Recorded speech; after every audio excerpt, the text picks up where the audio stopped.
pemerintah daerah untuk kesehatan jiwa itu sangat kecil sekali. Jadi sebagai gambaran, Kabupaten Kulon Progo tahun 2008 anggaran untuk kesehatan jiwa itu hanya sebesar kira-kira 5 juta.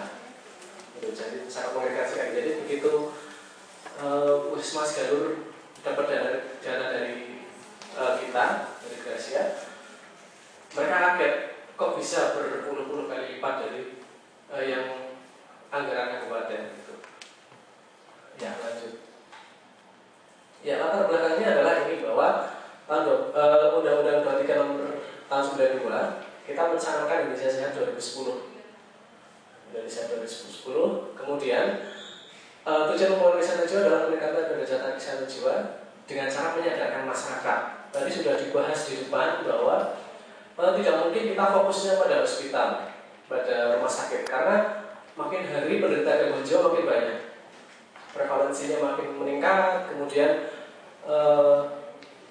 yang mengalami stresor juga makin meningkat, stresornya makin rumit, kompetisinya juga makin luar biasa, sehingga penderita gangguan jiwa makin banyak. Padahal seperti kita ketahui bersama bahwa penderita gangguan jiwa yang diketahui, yang terdata itu hanya puncaknya saja, yang di bawah luar biasa. Nanti akan ada gambaran. Jadi waktu di Bantul peningkatannya 400%. Jadi deteksi awal, kemudian setelah dilakukan implementasi 1 bulan, peningkatan pasien yang terdeteksi itu 400%. Data awalnya sekitar 100, data sebulan kemudian menjadi 400. Jadi sebenarnya pasien yang ada di masyarakat masih banyak yang belum terdata. Kalau kita tanya orang puskesmas berapa penderita di wilayah ini, paling jawab sekitar 50. Tapi coba saja kita datang ke dusun-dusun, kita masuk ke wilayah-wilayah, saya yakin akan terjadi lonjakan yang luar biasa. Kemudian juga memberdayakan masyarakat. Jadi setelah menyadarkan, memberdayakan masyarakat, karena nggak mungkin ini menjadi tugas pemerintah semata. Karena memang nggak mungkin juga kita kasih obat yang hari, tapi masyarakatnya juga tidak mampu merawat dengan baik. Pasti yang kemudian terjadi adalah seperti yang di tempatnya Mbak Latifah itu, di kurung dan sebagainya. Ya, laporan dari WHO itu 25% penduduk mengalami gangguan jiwa. Nah, jadi kalau di ruangan ini sekitar 40 orang, ada sekitar 10 orang mengalami gangguan jiwa. Gangguan jiwa tidak hanya psikotik ya, ada ansietas dan sebagainya. Kemudian masalah kesehatan jiwa termasuk masalah sosial, karena sangat berhubungan dengan masyarakat. Jumlah penderita gangguan jiwa makin hari makin meningkat. Yang kemarin belum sembuh, belum meninggal, tambah stres, pilpres, pemilu gagal, naik lagi, BBM naik lagi, dan seterusnya. Unas tidak lulus, naik lagi. Kemudian kapasitas rumah sakit jiwa sangat terbatas. Di rumah sakit Gracia sekarang ini kira-kira sekitar 210 tempat tidur. Anda bayangkan kalau 25% kali penduduk DIY berapa ribu, kapasitas kita segitu, padahal lossnya kita sekitar 14-28 hari. Bisa dibayangkan mau dikemanakan pasien yang lain.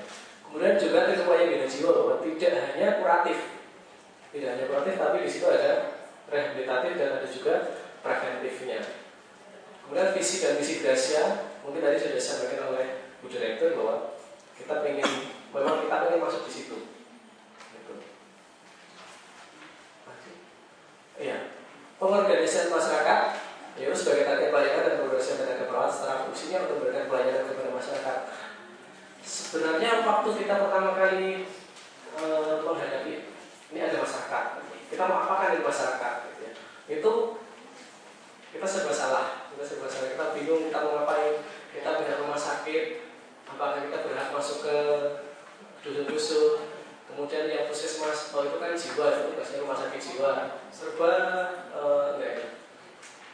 Kemudian yang paling berat tadi sudah Pak Mariano, dari yang mulai dari yang dasar sampai ke yang spesialistik.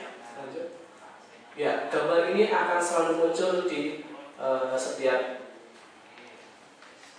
presentasi tentang CMHN, karena ini adalah rohnya CMHN.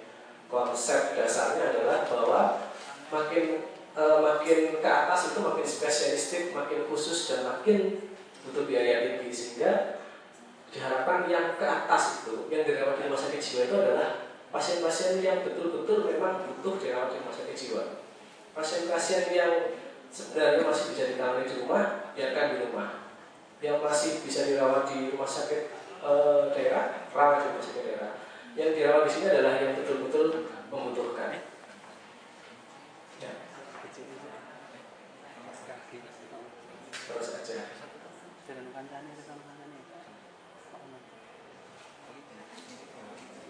Ya, tentunya kita juga tidak bisa lepas dari perawatan mandiri individu dan keluarga, sehingga diharapkan keluarga dan individu mampu mandiri akhir-akhirnya.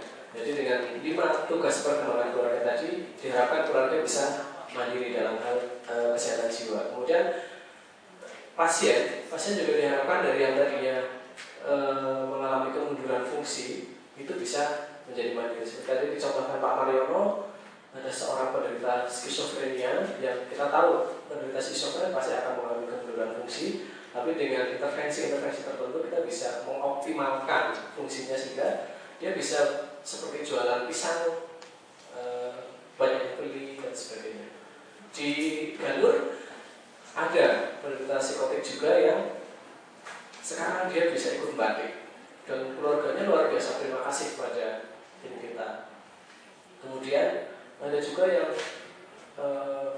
sudah bisa bikin lokasi emping dan sebagainya. Di sana relatif kita bisa diterima dengan baik. Lanjut, Mbak. Ya, pelayanan formal dan informal serta dukungan di luar sektor kesehatan. Ternyata kita tidak bisa bicara sendiri ketika kita bicara tentang kesehatan jiwa. Di sana kita temui seorang tokoh masyarakat, seorang aktivis LSM, seorang ketua desa siaga yang sekarang alhamdulillah terpilih jadi legislatif di Kota mendatang.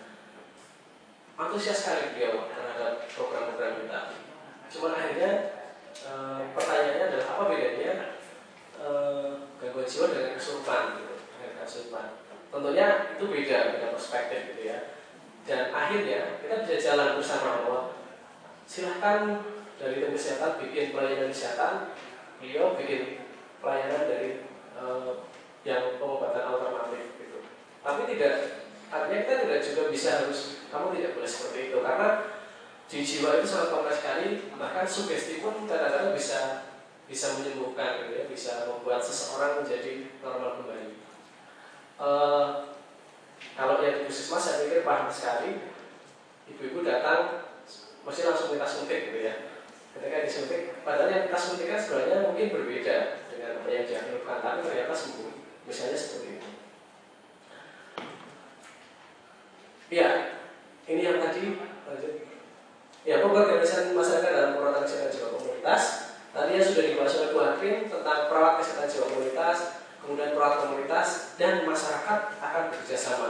Jadi kalau itu dibebankan kepada petugas puskesmas juga tidak akan jalan. Dibebankan kepada perawat kesehatan jiwa komunitas juga tidak akan jalan karena inti-intinya nanti kita akan menggerakkan masyarakat, kita akan memberdayakan masyarakat. Ya.